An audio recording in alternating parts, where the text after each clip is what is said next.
하나님의 말씀을 들으십시오. 에서가 40세에 해쪽 속 브에리엘 딸 유디카, 해쪽 속 엘론의 딸 바스맛을 아내로 맞이하였더니 그들이 이삭과 리브가의 마음에 근심이 되었더라. 아멘. 28장 6절 9절입니다. 에서가 본즉 이삭이 야곱에게 축복하고 그를 밧단 아람으로 보내어 거기서 아내를 맞이하게 하였고, 또 그에게 축복하고 명하기를 너는 가나안 사람의 딸들 중에서 아내를 맞이하지 말라 하였고, 또 야곱이 부모의 명을 따라 밧단 아람으로 갔으며, 에서가 또 본즉 가나안 사람의 딸들이 그의 아버지 이삭을 기쁘게 하지 못하는지라. 이 에서가 이스마엘에게 가서 그 본처들 외에 아브라함의 아들 이스마엘의 딸이요 느바요의 누이인 마알랏을 아내로 맞이하였더라. 아멘. 우리 앞뒤 자리에 계신 분들과 함께 인사하겠습니다. 잘 오셨습니다 하고 인사하겠습니다.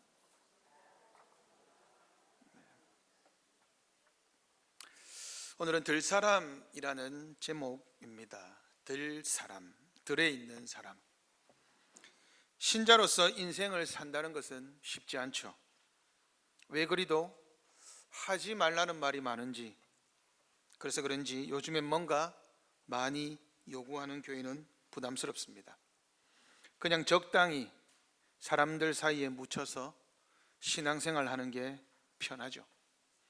그런 성도들에게 무언가 지도한다는 것은 참으로 어렵습니다. 게다가 조금이라도 마찰이 있거나 서운하면 그냥 교회를 옮겨버리기도 합니다. 우리 교회는 이런 분들이 없어서 참 감사한 일입니다. 그렇지만 요즘엔 교회들마다 성도들에게 무언가 요구하기가 쉽지 않습니다. 성도들의 눈치를 보기도 하고 성도들이 싫어하는 일은 아예 시도하지도 않죠. 시대가 그러합니다.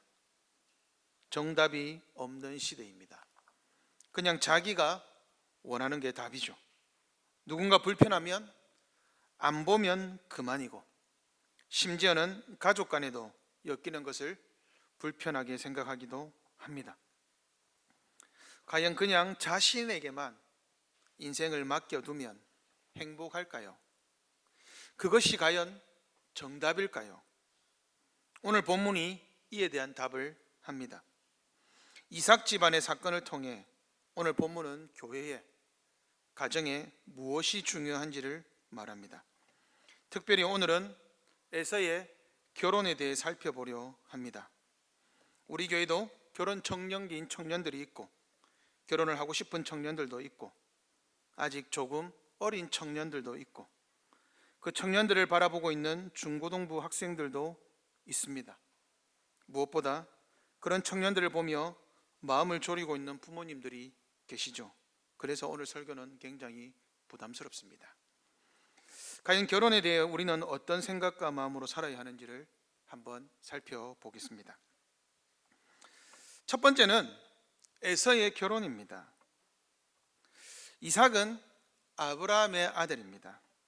지난주에 살핀 대로 이삭은 하나님의 약속을 믿었고 순종의 삶을 살았고, 고난 가운데서도 묵묵히 약속을 믿고 참았습니다. 하나님은 숨어 계신 것 같았지만 이런 이삭의 인생을 뒤에서 복으로 채우고 계셨습니다. 그런 이삭에게 아들이 있었죠. 바로 쌍둥이입니다. 이삭은 아브라함이 몇 세 때 태어났습니까? 이삭이 너 몇 세 때 태어났니? 아브라함이 100세. 그렇죠. 이삭은 몇 세에 결혼했습니까? 40세에 결혼했습니다. 그리고 몇 세에 에서와 야곱을 낳았습니까? 60세에 낳았습니다. 이제 이 에서와 야곱이 40세가 되었습니다. 그러면 이삭은 몇 살입니까? 100살이죠. 그죠? 40세에 결혼해서 60세에 자녀를 낳았으니까 자녀가 40세가 나왔으면 100세입니다. 그렇다면 에서와 야곱에게 가장 중요한 과제는 무엇입니까? 결혼이죠. 성경이 그것을 말하고 있습니다. 그렇다면 이삭에게 가장 중요한 것은 무엇입니까? 이삭의 후손을 통해, 즉 에서와 야곱이 결혼을 통해 하나님의 약속을 계승해 가는 것입니다. 이 중요한 국면에 에서가 결혼합니다. 에서가 뭐 그리 중요하다고 성경은 에서의 결혼을 2번이나 이야기할까요? 게다가 에서는 예수님의 족보에 등장하지도 않습니다. 그러니까 여러분, 에서의 결혼이, 우리는 에서라는 사람을 성경을 다 알고 있으니까 별로 중요하지 않게 생각하지만 정말 심각한 일입니다. 왜냐하면 에서는 교회 안에 있는 성도이고 바로 우리의 자녀와 같기 때문입니다. 성경이 에서의 결혼에 대해 얼마나 중요하게 집중하고 있는지를 보면 에서의 결혼이 오늘 우리가 읽은 본문 26장 34절에서 35절에 한 번 나옵니다. 그리고 28장 6절에서 9절에서도 또 등장하죠. 이 두 본문 사이에 뭐가 등장합니까? 바로 다음 주에 살펴볼 이삭의 축복 사건, 야곱이 리브가와 짜고 아버지 이삭을 속이는 사건이 등장합니다. 그것은 에서의 결혼 안에 이 내용이 있죠. 그럼 이 내용은 무엇 때문입니까? 에서의 결혼 때문에 촉발된 사건입니다. 그러니까 여러분, 이걸 보셔야 됩니다. 성경은 자주 이런 문학적 기법을 씁니다. A와 C 안에 B를 딱 넣어놨죠. 그럼 B는 뭐에 다 걸립니까? 원인도 A고 결과도 C입니다. 그런데 에서의 이야기는 A가 결혼이고 C가 결혼입니다. 결혼과 결혼 안에 이삭과 야곱의 축복 사건이 딱 들어있습니다. 그러면 무엇에 걸리는 거죠? 모든 원인은 에서의 결혼 때문이고 결과도 에서의 결혼 때문입니다. 이걸 보여주는 겁니다. 성경은 자주 이런 기법을 사용합니다. 그러므로 에서의 결혼은 우리가 다다음에 살펴보게 될 이삭과 야곱의 축복 사건에 있어서 결정적인 원인이 되고 결과가 됩니다. 그러므로 이 결혼 사건은 그냥 사건이 아니고 아주 성경이 중요하게 취급하는 사건입니다. 그렇다면 에서의 결혼이 뭐가 그리 잘못된 것일까요? 창세기 저자는 에서의 결혼 사건을 통해 우리에게 무엇을 알리고 싶은 것일까요? 에서의 결혼에서 나타난 문제점은 2가지입니다. 첫 번째는 가나안 사람과의 결혼이죠. 에서가 40세다라는 말은 이삭이 40세에 결혼했다라는 말을 떠올리게 합니다. 이삭이 결혼할 때 아브라함이 어떻게 했습니까? 아브라함은 가나안 여인들 중에서 선택하지 말라라고 하면서 엘리에셀을 그 먼 곳으로 보냈습니다. 1300km를 보냈습니다. 그죠? 그리고 그곳에서 언약 공동체를 이어갈 하나님의 사라와 같은 여인을, 믿음의 여인을 구했습니다. 그 가운데 엘리에셀이 기도하며 하나님의 뜻을 물었고 하나님은 순적하게 만나게 했습니다. 그런데 이삭은 그런 조치를 하지 않습니다. 그냥 에서가 결혼했다라는 말만 나옵니다. 여러분, 결혼이 왜 중요하냐? 아브라함의 집과 이삭의 집은 당대의 언약 공동체이기 때문입니다. 무슨 말이냐? 하나님의 약속은, 하나님의 복은 어디에만 있습니까? 아브라함의 집에만 있습니다. 그러면 그 복을 받는 것도 중요하지만 그 복을 간직해 가는 것도 중요합니다. 아브라함의 집과 이삭의 집은 당대의 교회입니다. 즉 교회를 보호하는 것은 하나님의 복을 믿음의 사람들이 유지해 가는 겁니다. 그런데 에서의 결혼에서 중요한 것은 이곳에서 가나안 사람과 결혼합니다. 즉 믿음이 없는 여인과 결혼하는 것입니다. 이게 성경이 첫 번째로 잘못이다라고 고발하는 겁니다. 두 번째는 에서가 그것도 잘못인데 한 사람이 아니라 2사람과 결혼합니다. 창조의 원리는 무엇입니까? 일부일처제입니다. 아담은 하나님에게서 하와라는 한 사람의 여인을 허락받았습니다. 이삭은 아브라함이 시킨 대로, 하나님의 말씀대로 한 사람 리브가와 결혼했습니다. 그러나 에서는 하나님의 말씀을 철저히 무시하고 자신이 하고 싶은 대로 2사람과 결혼했습니다. 에서의 결혼을 그냥 한 남자가 정년기가 되어 결혼했다고 생각하시면 오산입니다. 에서의 결혼의 심각한 문제는 무엇입니까? 하나님의 교회 안에 이방 문화가 슬그머니 들어왔다는 점입니다. 이방의 문화가 아무렇지 않게 자리 잡는 통로가 바로 결혼입니다. 이방 여인과의 결혼으로 솔로몬은 타락했습니다. 나라가 찢어졌죠. 그 교회가 찢어진 겁니다. 이방 여인과의 결혼은 하나님이 철저히 금하십니다. 오늘날도 마찬가지죠. 교회가 힘을 잃는 것은 이방 문화가 교회 안으로 들어오는 것입니다. 우리 교회 안에 들어오는 이방 문화는 무엇일까요? 그냥 무엇이든 좋으면 성경이 말하는 것과 상관없이 교회 안에 들어오는 겁니다. 와, 세상에서 이렇게 하니까 좋더라. 아무렇지도 않게 그냥 교회 안에 들여오죠. 그러면 문제는 뭐냐? 제거하기가 쉽지 않습니다. 하나님의 교회 안에 이방 문화가 이게 좋다고 세상에서도 유용하다고 그냥 들여오잖아요. 그거 제거가 안 됩니다. 에서는 가나안 여인과의 결혼을 통해 하나님의 말씀에 관심 없는 것을 스스로 드러내었습니다. 그리고 당대의 교회를 오염시켰습니다. 왜 에서가 가나안 여인과 그것도 2명이나 아내로 취했을까요? 자기 눈에 좋아 보였기 때문입니다. 하나님의 말씀보다는 자기 욕망을 취하며 산 인생입니다. 그 결과 35절에 에서가 이삭과 리브가의 마음에 근심이 되었다. 여기서 근심은 고통입니다. 쓰다라는 의미죠. 룻기에 보면 나오미가 모압으로 갔다가 돌아오면서 자기 이름을 뭐라 짓죠? 나를 이제 나오미는 기쁨입니다. 나오미라 부르지 말고 뭐라 불러라? 마라라 불러라. 그 마라라는 뜻이 바로 여기서 나오는 고통, 근심과 똑같은 단어입니다. 두 번째로는 들사람 에서입니다. 오늘 설교 본문인 들사람에 대해서 한번 보겠습니다. 다음 주에 우리가 다음번이 되겠네요. 다음번에 다루겠지만 에서는 야곱과 함께 이삭의 축복 사건에서 큰 잘못을 저지릅니다. 이 사건의 원인 중 아주 심각한 원인 중에 하나가 바로 에서의 결혼입니다. 그 결혼은 옳지 못했습니다.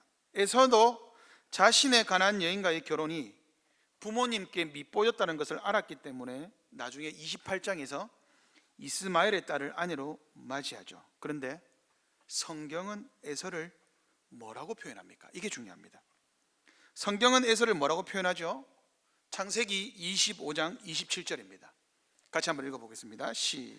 앞에 있습니다. 시작.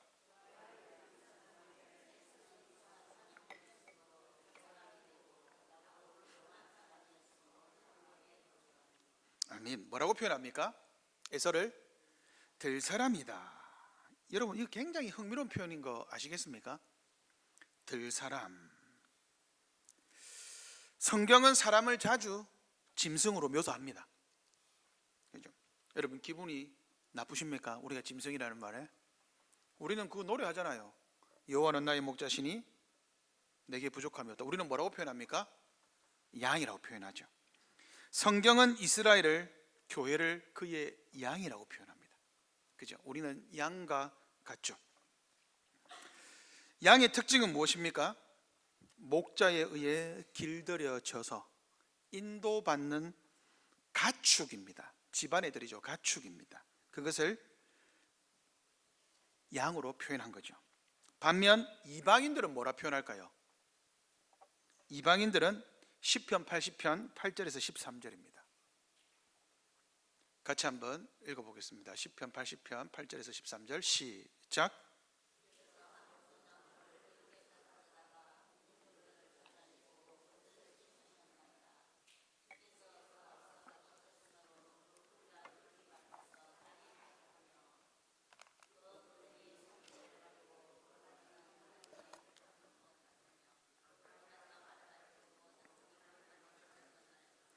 주께서 어찌하여 그 담을 허시사 길을 지나가는 모든 이들이 그것을 따게 하셨나이까.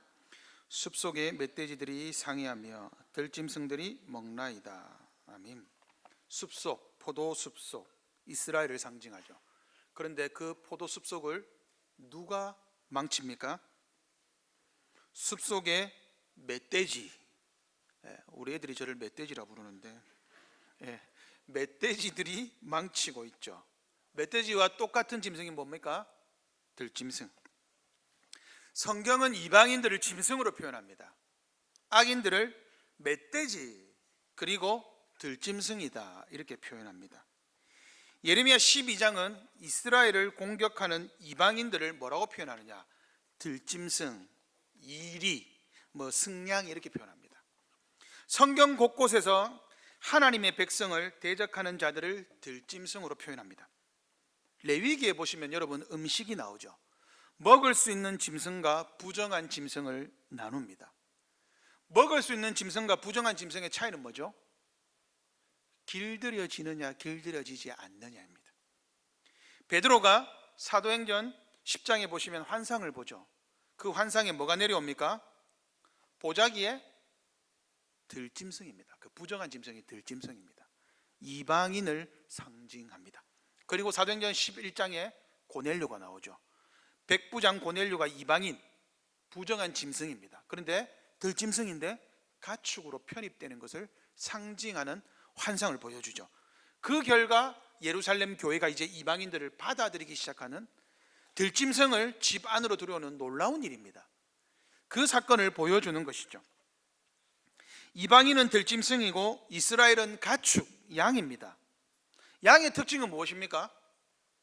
목자의 말을 듣습니다. 요한복음 10장 10절에 내 양은 목자의 음성을 분별한다 그랬습니다. 분별입니다. 그냥 듣는 거 아닙니다, 여러분. 분별입니다. 분별해야 양입니다. 양은 목자에 의해 길들여지죠. 즉 하나님의 말씀에 의해 길들여지는 사람들을 양이라고 부릅니다. 그런데 하나님의 말씀에 불순종하고 관심 없고 대적하는 자들을 이방인, 들짐승이라 부릅니다. 예수님께서 수로보니게 여인에게 뭐라고 하셨습니까? 내가 왜 주인의 상에서 떨어지는 부스러기를 너같이, 죄송합니다, 개 같은 여자에게 줘야 되느냐? 그 개가 들짐승, 즉 야생개입니다. 이방 여인을 비하한 게 아니고 유대인들의 시각에서는 들짐승이 이방인입니다. 그래서 왜 내가 이방인인 너에게 복을 줘야 되냐, 이 말을 말한 겁니다. 그래서 이방인들은 항상 들짐승이라 표현됩니다. 근데 여러분 재밌는 표현 하나 있습니다. 창세기 16장 12절입니다. 창세기 16장 12절 같이 읽겠습니다. 시작.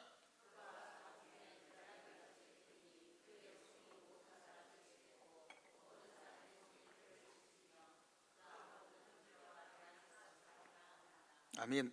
이 들락이 누굽니까? 이스마엘입니다. 이스마엘을 뭐라고 표현합니까? 들락이라고 표현합니다. 무슨 말입니까? 아브라함이 후손으로 태어났으나 이방 스스로 이방인이 되었다라고 말하는 겁니다. 그래서 들락이입니다. 그런데 오늘 본문에서는 뭐라 그럽니까? 들사람. 이 표현이 이상하죠. 뭐가 이상합니까?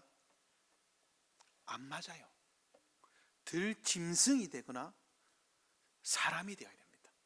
그런데 왜 에서는 들사람일까요? 왜 야생의 사람이라고 표현할까요? 아직 기회가 있다는 말입니다. 하나님의 말씀에 길들여질 때 들이란 단어를 떼줄 겁니다. 그런데 하나님의 교회 안에 있는데 말씀을 듣는 것처럼 사는데 분명히 들사람인 거예요. 들짐승과 같은 상태예요. 에서는 중간기로에 서 있습니다. 선택해야 됩니다. 지금 기회가 있는 거예요. 네가 하나님의 교회 안으로 들어와라. 들사람, 들을 떼고 하나님 앞에서 말씀에 길들여져서 하나님의 교회 안으로 들어오라는 것입니다. 그것이 들사람입니다. 하나님의 백성이 될 수 있는데 들짐승이 될 가능성이 농후한 상태, 그게 들사람입니다. 하나님의 말씀에 순종하면 양으로 들어올 것입니다. 그러나 지금처럼 계속 말씀을 거부하고 살면 결국 들짐승이 됩니다. 그것이 들사람이라는 표현에 담긴 의미입니다. 여러분은 들사람입니까? 들짐승입니까? 아니면 하나님의 양떼입니까? 하나님의 말씀을 지속적으로 무시하고 자기 눈에 좋을 대로 사는 사람은 들사람과 다를 바 없습니다.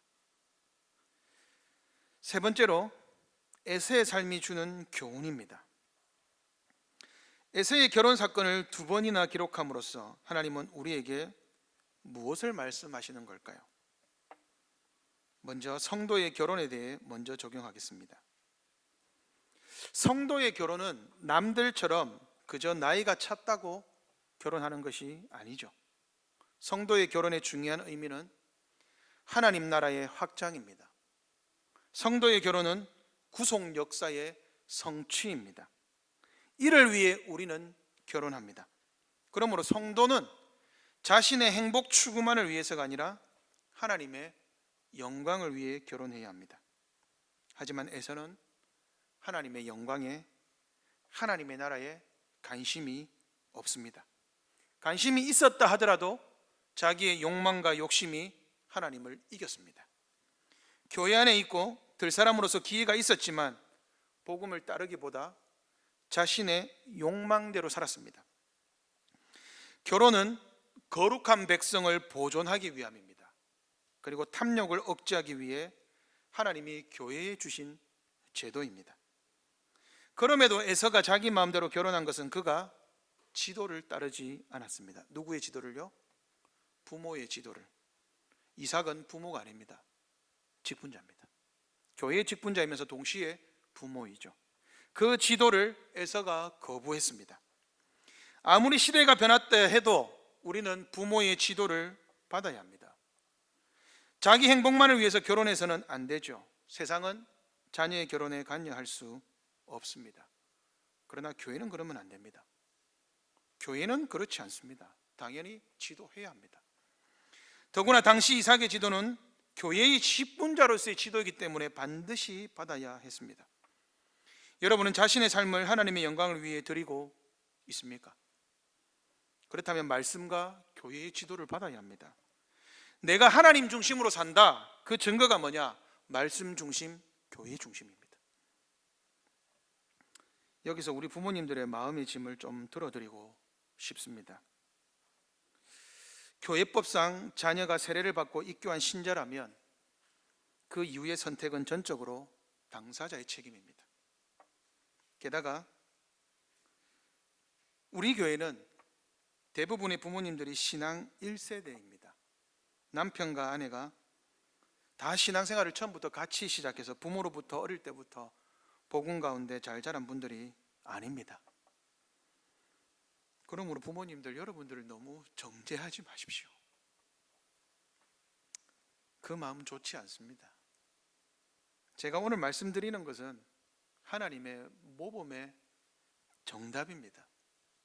그러나 정답대로 우리가 살지 않았는데 그것을 가지고 여러분들을 정죄하고 마음 아파하시는 것 그만하십시오. 괜찮습니다. 저는 하나님이 이해하신다 생각합니다. 또한 우리 교회 안에는 신앙 1세대가 많죠. 그래서 자녀들을 어릴 때부터 교회가 신앙으로 철저하게 충분히 양육하고 지도하지 못했습니다. 그런 부분에서 여러분께 교회 목사로서 죄송하게 생각합니다. 그런데 안타까운 상황을 아파하되 여러분 실망과 좌절에 빠지지 말아야 합니다. 이미 불신자와 결혼한 걸 어쩌겠습니까? 그러면 그 다음 단계로 가야죠. 하나님 앞에 맡기고 은혜 베풀어 주길 기도하십시오. 세례받고 입교한 신자가 잘 몰라서 잘 못 배워서 불신자와 결혼했는데 그 다음 어떡할 것입니까? 하나님께 은혜 베풀어 주시길 기도해야죠. 그리고 교회는 그들을 향하여서 품어줘야죠. 우리 집안에 저 집안에 불신자 며느리가 들어왔다고, 사위가 들어왔다고 말하면 그거 더 나쁜 겁니다. 그러면 안 되죠. 같이 기도해 줘야죠. 안타까워해야죠. 안타까운 상황을 아파하고 실망과 좌절에 빠지지 말고 주께서 은혜를 베풀어 주시기를 기도해야 합니다. 그리고 지금부터 다시 마음을 동여매는 겁니다. 우리가 어릴 때부터 부모로서 하나님의 복음을 잘 가르쳐 주지 못해서 미안하다, 그 마음을 품고 더 기도해 주십시오. 그리고 안 될 때는 그냥 하나님 앞에서 우리가 감당하는 겁니다. 그리고 하나님의 법을 따라서, 교회의 법을 따라서 그냥 살아가는 겁니다. 저희 자녀들이 여기 있지만 나중에 미나와 예리가 이든에 커서 불신 결혼을 하면 저는 두말 않고 목사를 사임합니다. 그건 직분자에게 당연한 일입니다. 그러나 성도들에게는 그렇지 않습니다. 이것은 직분자에게만 해당합니다. 우리 교회의 헌법에 그렇게 나와 있습니다. 그러므로 짝 믿은 가정들은 또한 얼마나 힘들겠습니까? 그러므로 여러분, 정죄하는 것은 도움이 되지 않습니다. 여러분 자신을, 우리 부모님들 정죄하지 마십시오. 제가 신방 가면 여러분들 마음을, 그런 말 들을 때마다 너무 마음이 힘듭니다. 근데 제가 그 정도인데 여러분들은 어떻겠습니까? 괜찮습니다. 그냥 법대로 합시다. 그냥 주께서 은혜를 베풀어 주시기를 기도하면서 주님 앞에서 감당하는 겁니다. 저는 그것이 하나님께서 부모에게 준 마음이라 믿습니다. 그리고 청년들에게 이야기를 합니다. 여러분, 세례 받았죠? 입교하셨죠? 본인의 신앙에 대해 스스로 책임져야 합니다. 세상을 따라가지 말고 세상과 다르게 사는 것이 당연하다고 생각해야 합니다. 이를 위해 여러분, 제발 지도를 받으십시오. 요즘은 교회의 지도를 싫어하고 필요로 하지도 않습니다. 아니, 목사님, 나 스스로 은혜 받고 신앙생활 잘하면 되지, 무슨 교회에 이런 것까지 이야기하고 지도를 받아야 되는가? 예, 그렇게 생각한 사람이 에서입니다. 그렇지 않습니다. 우리는 어린아이와 같음을 알아야 합니다. 하나님이 우리를 보호하기 위해 교회의 직분자를 두어 여러분을 지도하게 하셨습니다. 왜냐? 우리는 모두가 연약하기 때문입니다. 자기 욕심만 채우려는 우리를 바른 길로 인도하기 위해서 하나님은 우리에게 직분자, 교회 안에 살게 하셨습니다. 예배의 삶을 살게 하고 일상에서 거룩하게 살도록 독려하고 탐욕 부리지 않고 험금과 나눔의 생활을 하도록 교회는 지도해야 합니다. 그렇지 않으면 우리는 들사람 에서처럼 살아가게 됩니다. 그래서 제가 신방합니다. 신방에서 헌금도 가끔 묻습니다. 생활에 문제가 없는지 묻습니다. 그리고 말씀에 비추어서 연약한 것은 없는지 묻습니다. 그때 말씀하십시오. 그리고 말씀을 따라 지도를 받으십시오. 여러분, 지도받는 것 어렵죠? 근데 지도하는 것도 어렵습니다. 건의를 싫어하는 시대에 지도하는 마음이야 편하겠습니까? 제가 저보다 어른이신데 여러분들 방문해서 말씀이 그게 아닙니다 말하는 건 쉽지 않습니다. 제가 신방하고 강단에서 말씀 전할 때마다 부담이 너무 큽니다. 그래서 늘 죄송하지만 최소한으로만 합니다. 게다가 제가 조금만 강하게 지도해도 여러분이 부담스러워지실까 봐 늘 조심스럽습니다. 하지만 오늘 말씀을 통해 우리가 조금 더 지도받고 조금 더 성숙되길 바랍니다. 지도가 없는 교회가 어떻게 무너지는지 오늘 말씀을 통해 깨달으시기를 바랍니다. 말씀을 정리하겠습니다. 우리 모두는 원래 될 사람이었습니다. 우리는 에서처럼 자기 마음대로 살던 사람이었죠. 길들여지지 않은 들짐승 같은 자들이었습니다. 그러나 이제 우리는 우리의 마음을 온유하게 길들여야 합니다. 그리스도는 마음이 온유하고 겸손한 분이셨습니다. 그분은 하나님이시지만 철저히 아버지 하나님의 지도를 받으셨습니다. 온유와 겸손이 뭐냐? 바로 지도를 받는 마음입니다. 그러므로 말씀과 교회 지도를 잘 받으시기 바랍니다. 목사의 근면을 감사로 받으시기 바랍니다. 제가 완벽해서 지도하는 것 아닙니다. 똑같은 죄인인데 누가 누구를 지도하겠습니까? 그러나 생각해 보십시오. 부모가 자녀를 지도할 때 부모가 자녀보다 더 낫고 더 잘 살고 더 완벽해서 더 많이 알아서 지도하는 것입니까? 아닙니다. 부모가 자녀를 지도하는 것은 자녀가 잘 되기를 바라기 때문입니다. 저도 마찬가지입니다. 교회도 마찬가지죠. 제가 스스로 지키지 못하는 것을 여러분에게 요구하지 않습니다. 그러니 저를 불편해하지 마시고 목사의 권면을 잔소리가 아닌 예배 삶을 위한 사랑으로 받아주십시오. 이를 위해 한 주간 여러분 예배를 기대하며 보내시기 바랍니다. 토요일에 일찍 주무십시오. 청년들, 제가 이 말을 얼마나 하는지 모릅니다. 제가 주일에 올 때마다 여러분들이 피곤에 쪄들어서 고개를 숙이고 있는 모습 보고 싶지 않습니다. 제발 일찍 주무십시오. 이거 그냥 하는 말 아닙니다. 제발 가축으로 사십시오. 들짐승으로 살지 말고. 왜 주일 아침마다 와서 10시 반에 와서 고개 푹 숙이고 아무 기도 없는 것처럼 그렇게 삽니까? 토요일에 일찍 주무십시오. 늦게 잤으면 피곤해하지 마십시오. 눈을 찌르십시오 그냥. 그리고 피곤한 채로 주일 예배 제발 오지 마세요. 주일은 온전히 거룩하게 지킵시오. 여기서 출발입니다. 여러분, 주일이 무너지면요 다 무너집니다. 그리고 예배 후 식사 시간에 교회에 앉아서 여러분에게 부탁드립니다. 세상 이야기 하지 마십시오. 왜 주일날 교회에 와가지고 식탁에서, 교회에서 세상 이야기로 우리의 식탁을 채워야 합니까? 왜 우리의 마음을 세상에서도 할 수 있는 말로 채워야 합니까? 우리의 마음을 세상의 것들로 채우지 마십시오. 별것 아닌 것처럼 이야기해도 그것은 우리의 마음을 갉아먹습니다. 우리 교제의 자리를 말씀으로 채우십시오. 그래서 오늘부터 주보에 적용 질문을 많이 넣어놨습니다. 주보 뒤에 보시면 적용 질문을 한 6개 넣어놨습니다. 무엇보다 식탁의 자리에서 의도적으로라도, 의지적으로라도 그냥 말씀 이야기하십시오. 그리고 우리 교제의 자리를 말씀으로 채우십시오.